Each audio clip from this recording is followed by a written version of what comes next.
wabarakatuh.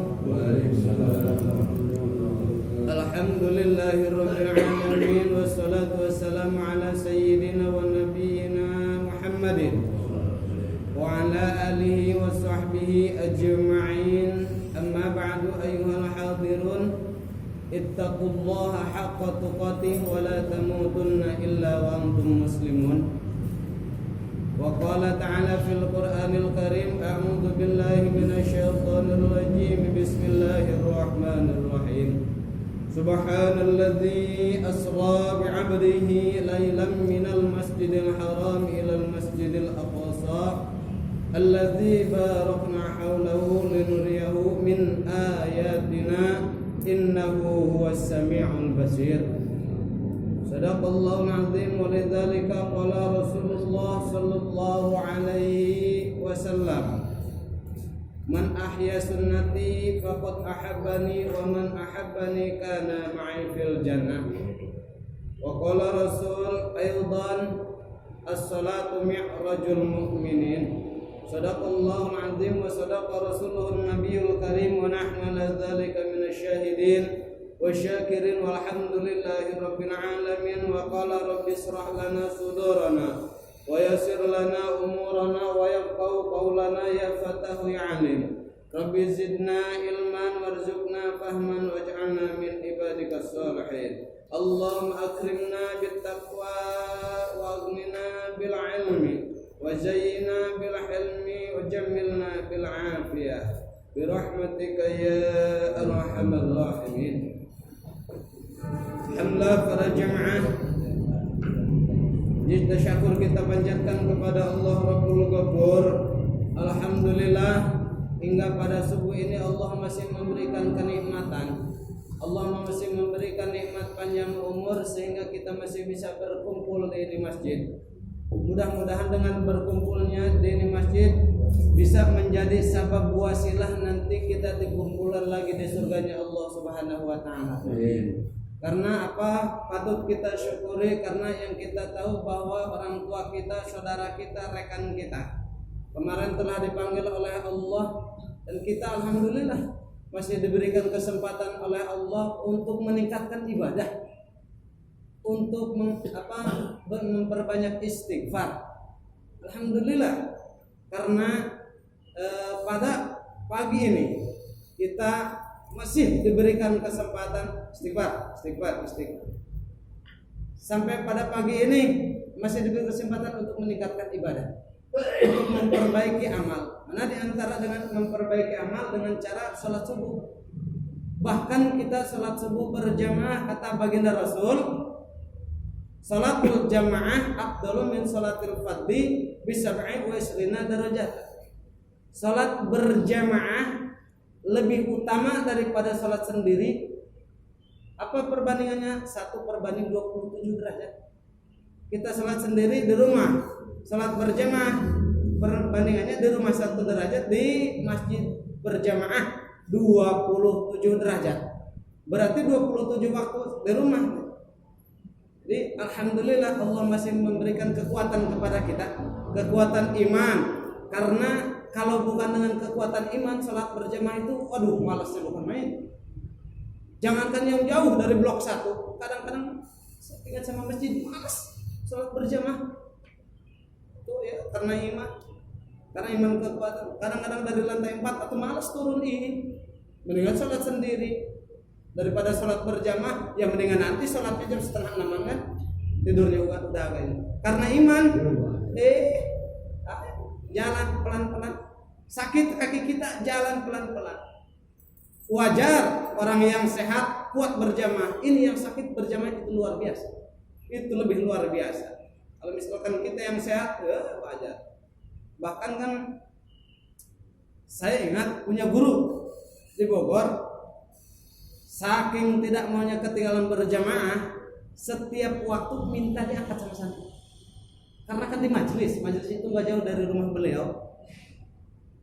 Jadi setiap datang waktu salat minta diangkat, suruh didudukin. Karena apa? Beliau tahu fadilah berjamaah.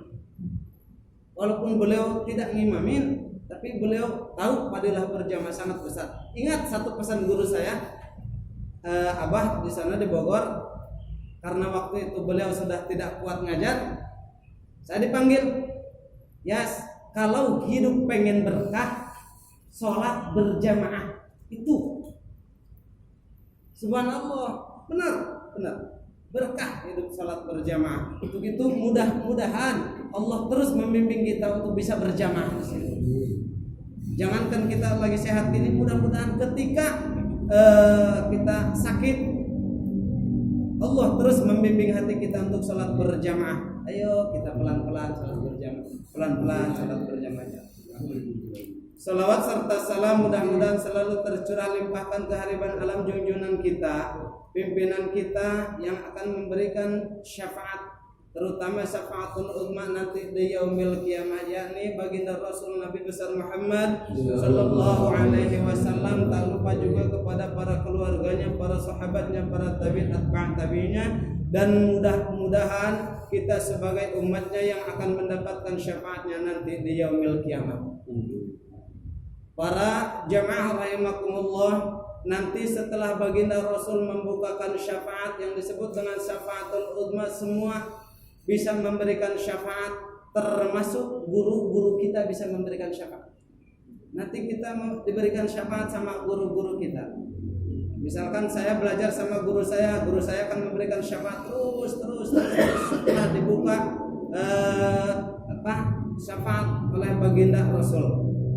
Maka kita berharap mudah-mudahan kita mendapatkan syafaat daripada guru-guru kita, termasuk pengarang kitab, semua adalah guru-guru kita. Kita berharap mudah-mudahan satu, kita mendapatkan syafaat dari pengarang kitab Fathul Mu'in Syekh Ibnu Hajar. Yang kedua, mudah-mudahan kita mendapatkan syafaat dari pengarang kitab Dardir Syekh Ahmad Dardiri. Amin, amin ya rabbal alamin.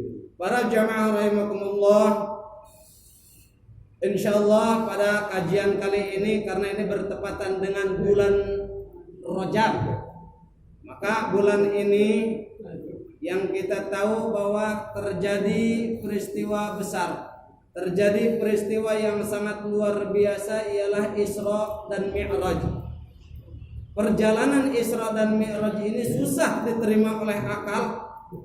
Kenapa? Karena zaman dulu saja yang sudah masuk Islam, setelah mendengar kisah Isra dan Mi'raj, ada yang musyrik lagi. Karena tidak mungkin perjalanan antara Mekah, Masjidil Haram sampai Masjidil Aqsa cuman dari Isya subuh itu udah ada di Mekah lagi baginda Rasul. Karena sangat jauh perjalanan antara Masjidil Haram sampai Masjidil Aqsa, jauh. Jadi dulu pada zaman baginda Rasul setelah Isra dan Mi'raj, banyak yang sudah masuk Islam balik lagi. Kenapa? Ini Muhammad ini gila. Kenapa dibilang gila? Aku mana mungkin perjalanan. Tapi Allah berfirman dalam Al-Quran, Subhanalladzi asra, Maha suci Allah. 114 surat dalam Al-Quran yang dimulai dengan lafaz subhana cuma satu. Ini menandakan bahwa surat Al-Isra sangat ajaib, membuat orang terkagum-kagum, karena kebiasaan orang Arab ketika melihat sesuatu yang indah, ketika melihat sesuatu yang istimewa, subhanallah. Nah, biasanya kayak gitu. Melihat yang indah-indah, subhanallah. Nah, ini juga surat Al-Isra, karena kekaguman di surat ini dimulai dengan Subhanalladzi asra, yang telah memberjalankan. Jadi apa yang tidak mungkin bagi Allah, walaupun menurut otak manusia, dari Masjidil Haram ke Masjidil Aqsa atau gak mungkin satu malam, gak mungkin.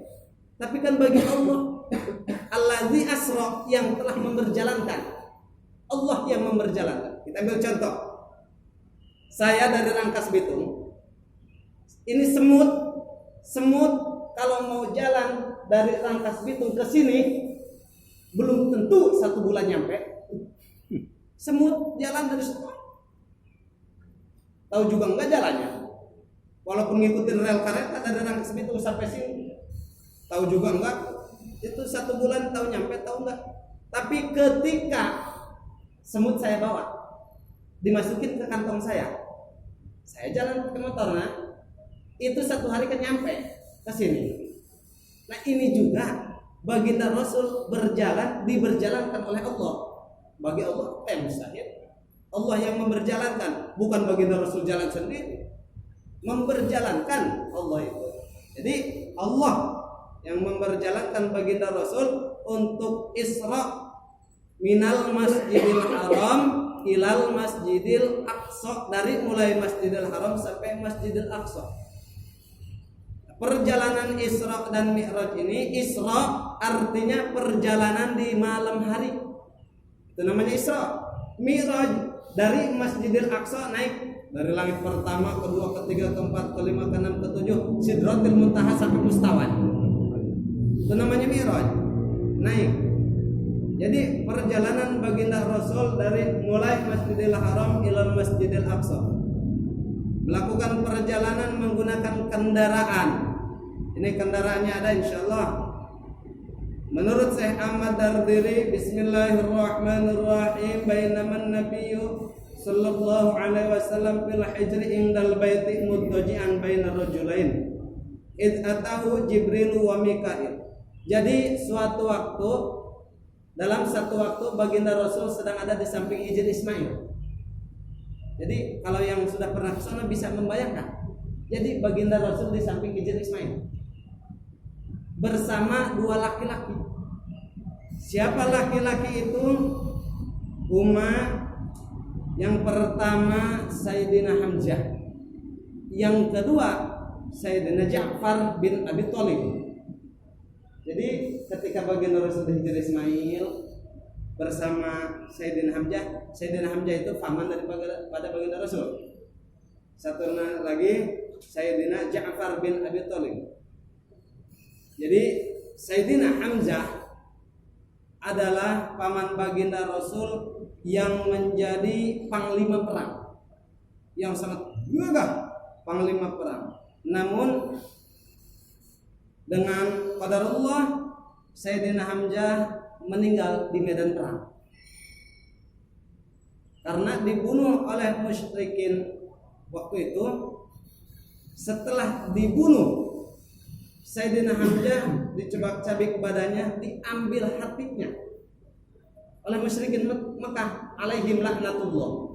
Diambil hatinya. Setelah diambil hatinya, saking bencinya musyrikin Mekah ke Sayyidina Hamzah, dimakan mentah-mentah hatinya Sayyidina Hamzah. Allahu Akbar. Itu perjuangan zaman dulu. Jadi kita alhamdulillah sekarang ya, nikmat kita. Udah aman, tinggal ibadahnya aja kita. Dulu mah ibadah kuat, perang juga luar biasa.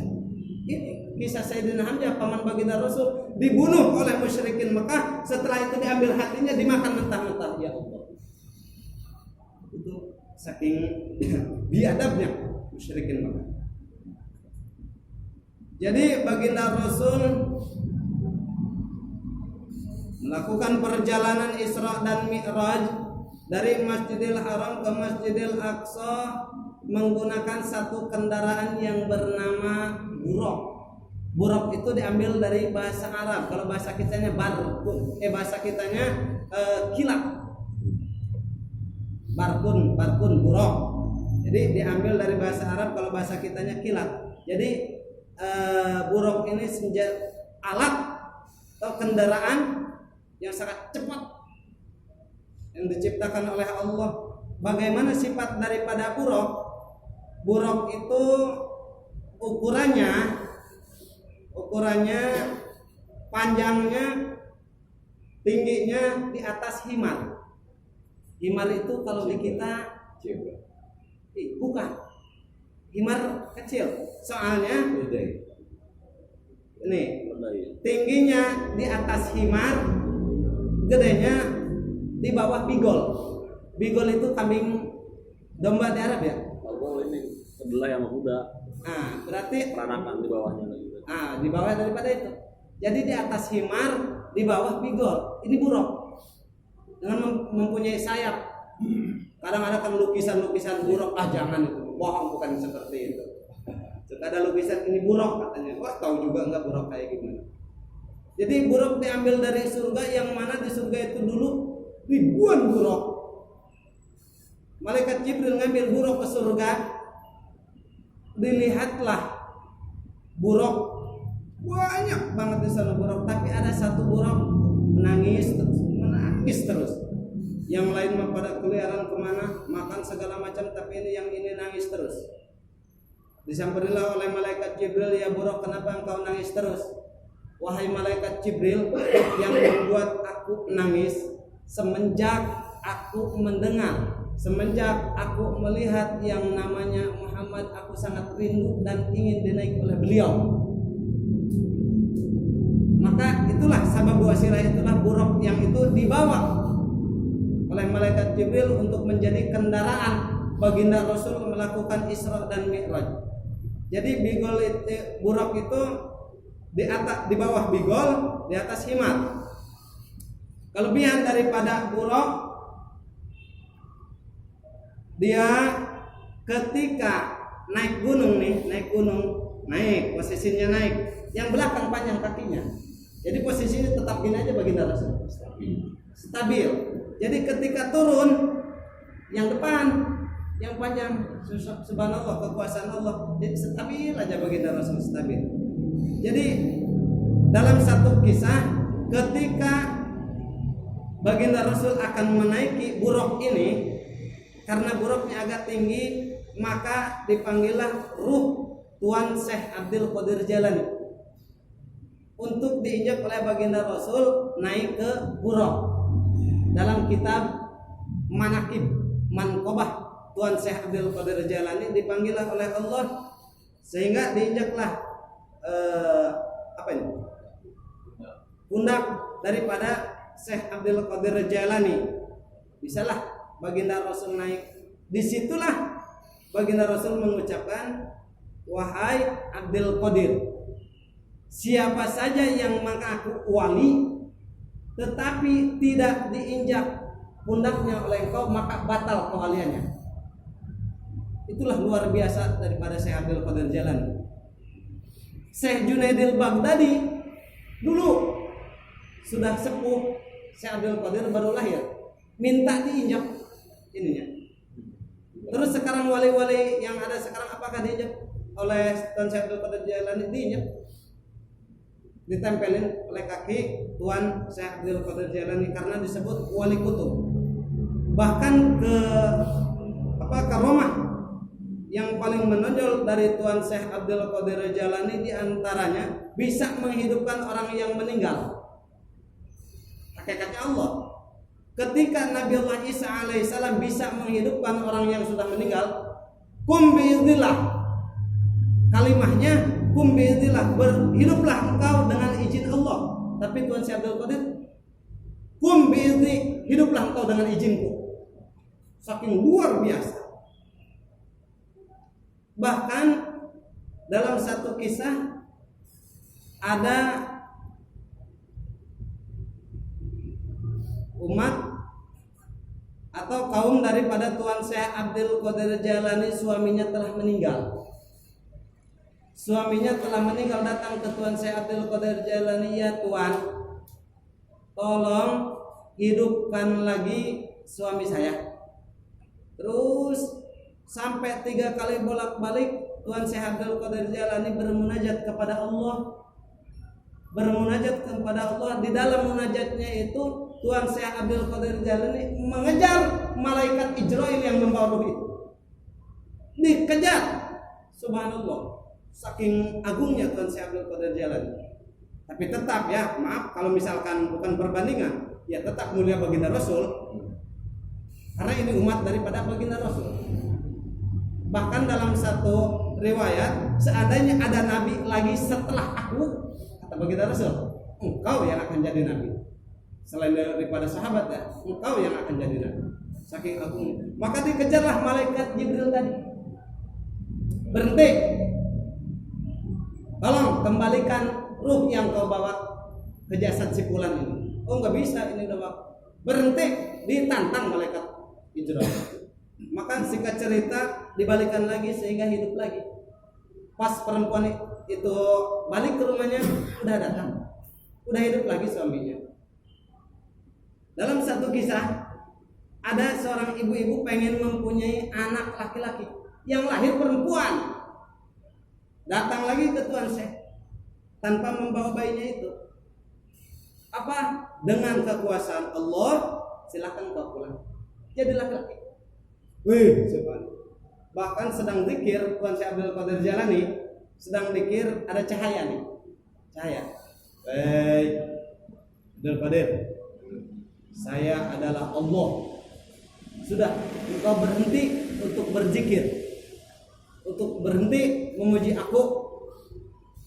Apa? Ditampar itu cahaya yang tadi. Karena yakin bahwa cahaya Allah itu tidak mungkin cahaya, karena cahaya makhluk. Sedangkan Allah dalam sifat 20 mukhalafatul lil hawadisi. Allah itu beda dari makhluk. Atau cahaya makhluk, maka ditampar itu cahaya ternyata iblis. Oh, dari situ iblis itu jangankan mengganggu ibadahnya Tuan Syekh Abdul Qadir, nemu sorban Tuan Syekh Abdul Qadir kabur. Subhanallah, sampai segitunya itu Tuan Syekh Abdul Qadir jalan. Makanya kita dianjurkan tawasul. Itu saya bilang tadi bahwa nanti setelah syafaat dibuka oleh baginda Rasul, terus guru-guru kita termasuk Tuan Syekh Abdul Qadir juga akan memberikan syafaat. Itu baginda Rasul naik ke atas buruk. Nah, naik ke atas buruk melakukan perjalanan, didampingi oleh dua malaikat. Sebelah kanan malaikat Jibril, sebelah kiri malaikat Israfil. Malaikat Jibril, Mikail, bukan Israfil. Israfil kan tugasnya ini sangkakala. Apa ya? Tugas malaikat Israfil apa? Israfil. Apa nih tugas malaikat Israfil? Satu, Jibril tugasnya menyampaikan wahyu. Kita belajar tauhid dikit ya. Malaikat Jibril tugasnya menyampaikan wahyu. Malaikat Mikail tugasnya menurunkan hujan. Malaikat Israfil tugasnya meniup trompet atau sangkakala. Malaikat Israel pasti pada kenal ini mah. Malaikat Israel tugasnya pencabut nyawa. Makanya disebut malaikat paling kejam. Dia. Dulu malaikat suruh datang ke bumi ngambil tanah untuk dijadikan manusia, enggak mau semua. Enggak mau, karena ketika mau diambil nangis bumi, enggak mau. Disuruhlah malaikat Israel ke bumi turun oleh Allah. Setelah disuruh turun, maka walaupun nangis itu tanah enggak bisa. Saya perintah Allah, diambil. Makalah jadi tugasnya malaikat Israel. Raja tega. Jadi kalau udah datang itu kita enggak bisa nolak. Malaikat Israel. Nah, Israel, mungkar dan nakir tugasnya kebaikan dan keburukan. Malaikat mungkar dan nakir tugasnya menanya dan memeriksa amal di alam kubur. Kemudian malaikat raqib tugasnya mencatat amal. Baik, malaikat atid tugasnya mencatat amal buruk. Malaikat malik tugasnya menjaga pintu neraka. Malaikat malik tugasnya penjaga pintu neraka. Sifat daripada malaikat malik tidak ada senyum-senyumnya, marah aja bawaannya. Karena menjaga pintu neraka kan marah terus, nggak ada senyum-senyumnya. Tapi ketika bertemu dengan malaikat Ridwan menjaga pintu surga, lemah lembut. Jadi kalau malaikat malik itu kita mau masuk neraka, boro-boro begini diambil, dilemparin. Malaikat malik saking gedeknya itu. Dulu waktu hidup, kenapa kau tidak ibadah sehingga masuk ke sini? Wah, diambil semua. Jadi satu ambilan daripada malaikat malik itu 70.000. Ini lemparin. Tuh. Itu Malaikat Jibril dan Mikail, malaikat Jibril sebelah kanan, malaikat Mikail sebelah kiri. Nah, kemudian dibawalah baginda Rasul ini ke sumur Jam-Jam.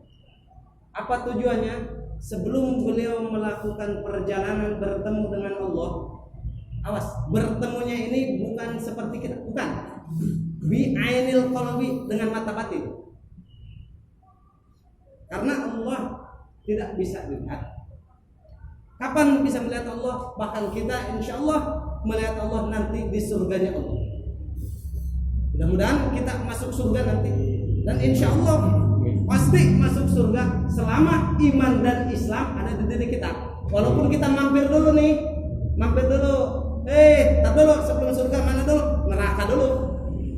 Enggak apa-apa. Tapi nantinya kita masuk surga selama iman, walaupun sebesar biji darah, nanti kita masuk surga dan akan ketemu dengan zatnya Allah. Kenikmatan dari sekian kenikmatan di surga, yang mana surga itu tidak bisa dibayangkan sekarang. Karena apa? Surga tidak bisa dipikirkan apa yang kita pikirkan sekarang.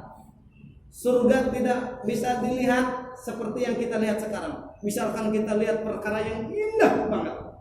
Mas Syarif baru pulang dari umroh, di sana indah. Di surga mah udah gak bisa dibayangin seperti itu. Surga kayaknya seperti ini ya. Kalau pengen bidadari tinggal teng dalam hati, ada di depan. Atau nggak bisa.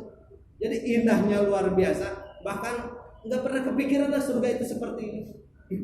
Dari sekian kenikmatan itu, yang paling nikmat adalah bertemu dengan zatnya Allah. Lupa kita segalanya. Siapa yang akan bertemu dengan zat Allah? Barang siapa yang lebih banyak mengingat Allah. Fadhkuruni azkurkum. Gitu. Jadi ingatlah kepada aku, kata Allah dalam Al-Quran, maka aku akan ingat kepadamu. Jadi ketika kita misalkan cuma seminggu sekali nih ingatnya sama Allah, nanti seminggu sekali ketemunya. Ini kita tiap hari kita mah ingatnya sama Allah. Kenapa? Habis subuh kita zikir la ilaha illallah kan. Nah itu kita tiap hari insya Allah nanti. Kalau tambah lagi sambil jalan Allah. Oh itu luar biasa. Jadi mengingat Allah terus, Allah akan terus mengingat kita. Nanti juga akan ketemunya dengan zat Allah seperti itu. Tiap waktu udah lupa segalanya. Semiskin-miskin orang di surga dapat berapa bidadari kan? 70 tambah 70. Ada yang bilang 70, ada yang bilang 71, ada yang bilang 72. Udahlah pokoknya minimal paling miskin guys, paling miskin di sana 70 bidadari, itu paling miskin. Bidadari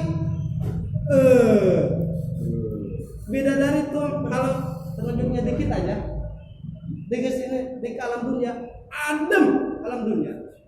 Saking apa? Luar biasa. Bahkan uratnya kelihatan semua. Keringatnya wangi. Gas. Ibadah gas. Itu paling miskin 70. Kalau paling kaya nggak ada batas. Jadi kalau misalkan sekarang punya kita, ya maaf keringatnya bau. Ya maaf ya tuh, maksudnya segala macam lah.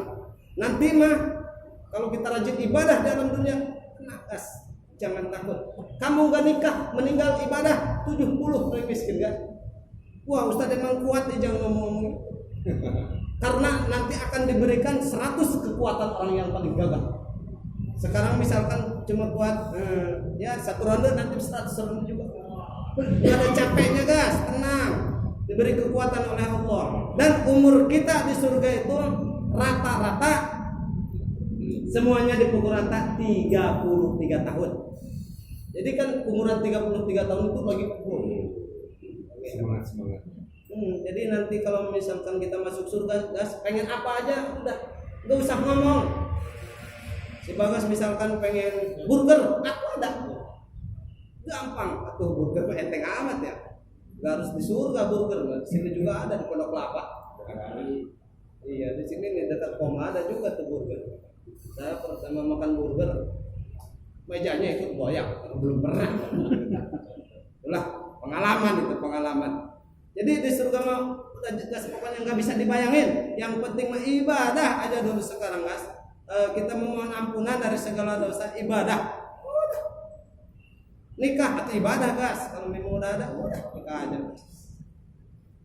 Terus nanti kalau memang disediakan surga 70, istri kita kemana? Istri kita jadi pemimpinnya. Yang kupon ya? Hah? Bukan kupon. Iya, jadi begini, kadang-kadang ibu-ibu suka nanya, kalau pengajian di sini ibu, kalau memang bapak-bapak disediakan bidadari, kami disediakan apa? Apakah ada bidadara atau enggak? Saya bilang. Luar biasanya kalau ibu-ibu ahli ibadah jadi ratu bidadari yang 70 tadi. Terus di sana itu enggak ada iri. Sekarang baru punya istri 2 juga udah iri. Nanti yang 70 itu misalkan neng dulu silakan bagus pun setelah ini berhenti silakan pindah lagi ke yang lain. 70 beres gas, jadi nggak ada iri-irian nanti mah. Kalau sekarang ya baru ngomong-ngomong boleh nambah, udah beres urusannya, udah nggak apa-apa. Sekarang walaupun satu dijadikan ladang ibadah untuk masuk ke surga, seperti itu. Gitu. Baginda Rasul Isra Mi'raj, sebelah kanannya malaikat Jibril, sebelah kirinya malaikat Mikail, dan ketemu satu tempat yang mana tempat itu ardon databah nakhlin. Faqala lahu Jibril inzil fasolli hauna fa'ala summa raqaba faqala lahu Jibril atadri ayana sholaita faqala la qala sholaita thayyibatin. Jadi ketika melakukan perjalanan Isra Mi'raj, baginda Rasul turun di satu tempat yang mana tempat itu sangat bersih, putih. Kemudian ditanya oleh malaikat Jibril, ya Jibril, ya Muhammad, kamu tahu nggak itu tempat mana? Tempat di mana dan tempat apa? Faqala, maka kata baginda Rasul, tidak, saya tidak tahu itu tempat-tempat di mana. Kata malaikat Jibril, sholaita bitayyibatin wa ilaihal muhajir. Jadi baginda Rasul turun. Salat di sini bimakna doa. Karena waktu itu ketika Isra dan Mi'raj belum ada salat dan prakteknya. Jadi salat di sini bimakna doa. Jadi berdoa baginda Rasul, karena salat kan ada 2 kaul. Pertama menurut istilah, kedua juga menurut lugat. Kalau menurut lugat, salat adalah ad-du'a.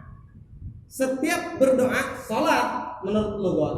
Tapi menurut istilah, aqwalun wa af'alun muftatahatun bitakbir wa muftatamatun bitaslim. Jadi sebuah ucapan dan pergerakan yang dimulai dengan membaca takbir dan diakhiri dengan membaca salat, itu salat. Jadi ketika kita salat, hakikatnya berdoa.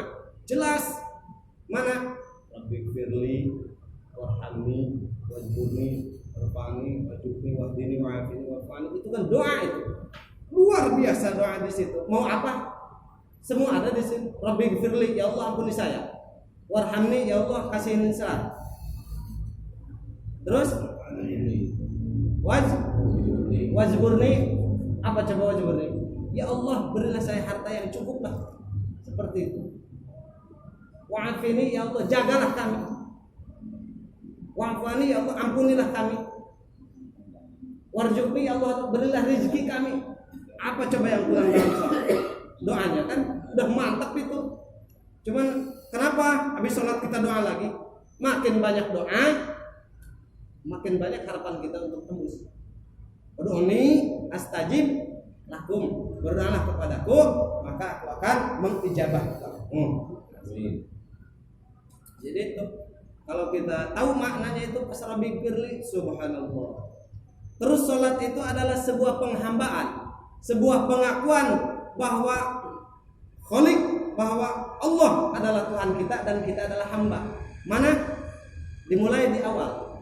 Inna Solati, sesungguhnya solat kami, wa nusuki, dan ibadah kami, wa mahyaya, hidup kami, wa mamati, mati kami, lillahi rabbil, kan sebuah penghambaan ini. Kita mengakui bahwa Allah adalah Tuhan kita dan kita adalah hamba Allah. Kita pasrahkan semuanya.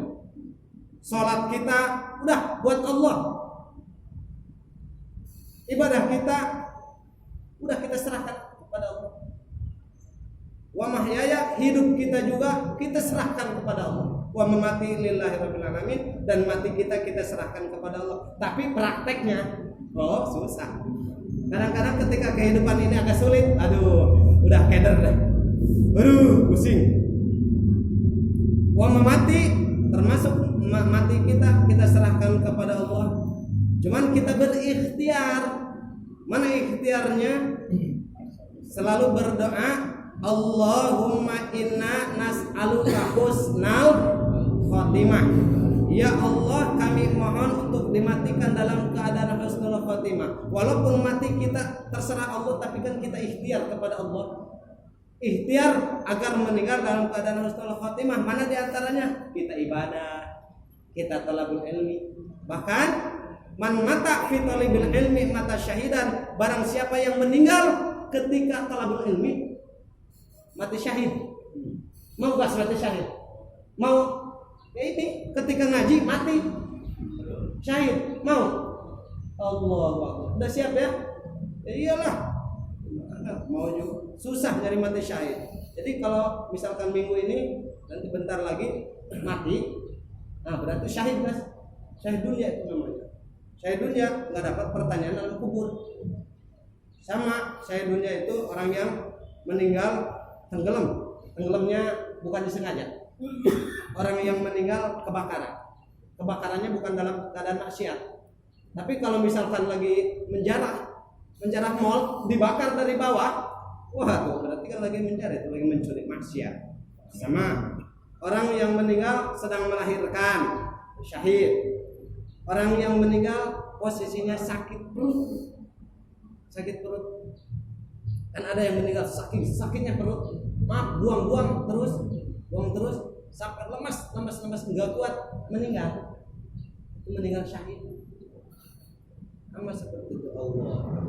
Makanya kita berdoa kepada Allah agar dimatikan dalam keadaan husnul khotimah.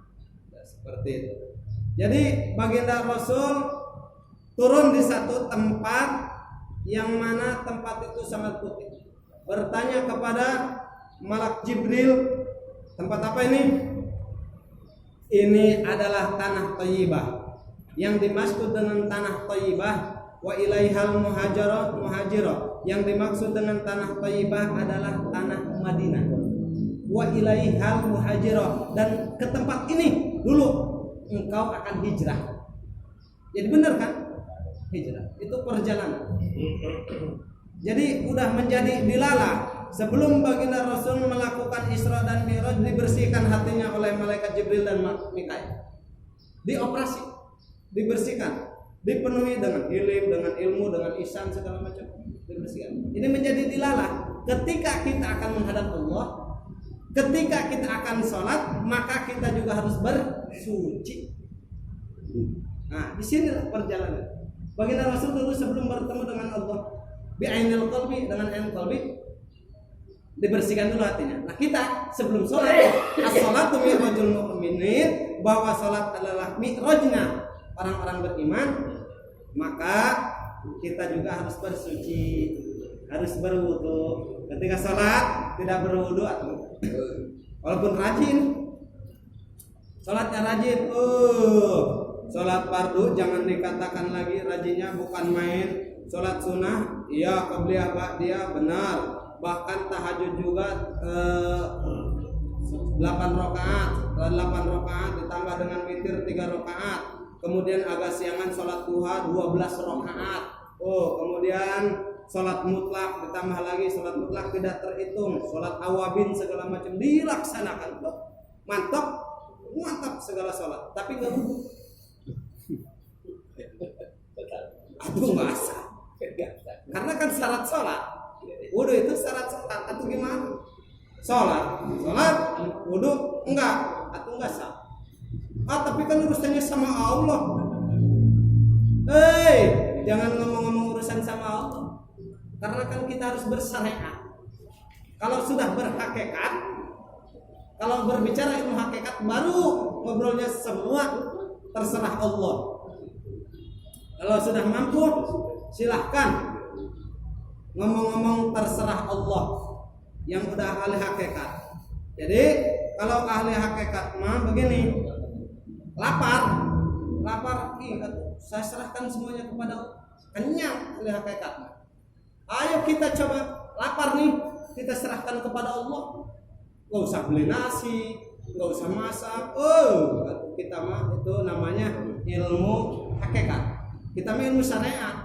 Apa ilmu syariat? Harus pakai sebab wasilah dulu lah. Kita lapar nih, makan. Tapi entar dulu. Makan itu kita ilmu syariat. Jadi sebelum sholat kita harus wudu, kita harus bersuci, harus suci dari hadas kecil dan hadas besar. Itu namanya ilmu syariat. Yang atau gimana Allah aja, Allah yang tahu. Yang penting kita melaksanakan atau nggak bisa. Termasuk ada sholat yang kayak gini nih, sholat nih. Allahu Akbar, Allah liman hamidah, Allahu Akbar. Nggak ada tumaninah. Itu namanya pencuri itu.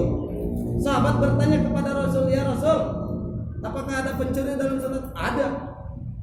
Baginda Rasul tadinya ngomong begini, maukah kalian tahu siapa pencuri dalam sholat? Mau, kata sahabat. Emang ada pencuri ketika lagi sholat? Ada. Siapa? La yatimu ruku'ahu wa sujudahu, orang yang tidak menyempurnakan rukuknya, orang yang tidak menyempurnakan sujudnya, itu pencuri dalam sholat, termasuk tidak tumaninah. Tidak tumaninah. Ada yang seperti batal menurut fikih. Gimana Allah aja? Allah yang tahu. Iya gimana Allah benar gimana Allah. Tapi kita ilmunya ilmu syariat. Jadi ketika kita rukuk, Allahu Akbar, diam dulu. Ini namanya tumaninah. Diam. Posisinya udah sering saya kasih tahu kan. Nyimpen ininya di sini posisinya. Waktu kapan ya? Ada yang kayak gini. Allahu Akbar. Kakinya, tangannya di belakang gini. Allahu Akbar. Ada. Tapi nggak mau saya sebutin di mana. Di sini. Iya. Pokoknya apa sih? Orang mana? Orang sini ya. Ada. Allahu Akbar. Seperti ini. Ininya ke belakang. Kalau hitung sah, itu tetap sah. Bahkan kayak gini aja sah. Kayak gini sah. Yang penting ruku, cuman kan kita cari ke Abdulnya gimana? Ininya lurusin sama ini, usahakan lurus. Kayak kalau yang maksudnya ada yang lagi nggak sakit, tapi kalau yang lagi sakit kan ada yang sakit punggung banget. Pernah ngalamin sakit punggung saya, kayak gini doang, atau nggak jadi masalah. Tapi kalau kita lagi sembuh, ya udah kayak gini, sempurnakan. Nah, ketika rukunya ini loh, harus ada tumaninah. Tumaninah itu diam, walaupun cuma sebentar. Kita biasanya baca Subhana Rabbiyal Azim 3 kali. Ini mah kita karena buru-buru baca sekali sah. Tidak baca Subhana Rabbiyal Azim pun salatnya tetap sah. Yang enggak sah itu enggak ada tumaninah. Allahu Akbar, sami Allah liman hamidah, itu yang enggak sah. Kalau misalkan kita tumaninah, diam, tidak baca apa-apa, tapi diam, salat tetap sah. Karena mengucapkan Subhana Rabbiyal Azim hukumnya sunnah. Berbicara sah ya, yang penting kita diam. Sami Allahu liman hamidah Allah. Kadang-kadang ada belum sempurna berdirinya, udah sujud aja. Atau berarti belum tumaninah dong. Enggak ada intidal dalam tumaninah. Sami Allahu liman hamidah, atau diam dulu. Diam. Tangannya mau disimpan ke sini silahkan. Mau di pinggir silahkan, yang penting diam. Jangan sami Allah liman hamid Allah. Mau kemana? Mau kemana? Ah itu. Jadi jangan langsung sujud, diam aja dulu. Kita simpan di sini biasa, kita udah maklum lah baca Rabbana walakal hamdu terus sampai beres. Gitu. Jangan terus. Pokoknya salat enggak ada tumaninahnya, beres. Batal enggak ada tumaninah. Termasuk dalam sujud harus ada tumaninah, dalam duduk antara dua sujud ada tumaninah. Itu penting. Penting. Pelajari ilmu salat itu penting karena kita ilmunya ilmu bersyariat, bukan ilmu hakikat, bukan ilmu tarekat kita bukan, apalagi ilmu hakikat kita belum nyampe ke sono. Belum, kita mah bersyariat, salatnya menggunakan ilmu fikih, baca Qur'annya menggunakan ilmu tajwid. Itu namanya bersyariat. Para jamaah rahimakumullah, alhamdulillah kajian untuk kali ini kita tutup dulu. Di sini mudah-mudahan Allah memberikan kita panjang umur yang berkah sehingga kita bisa bertemu lagi di kajian-kajian yang akan datang.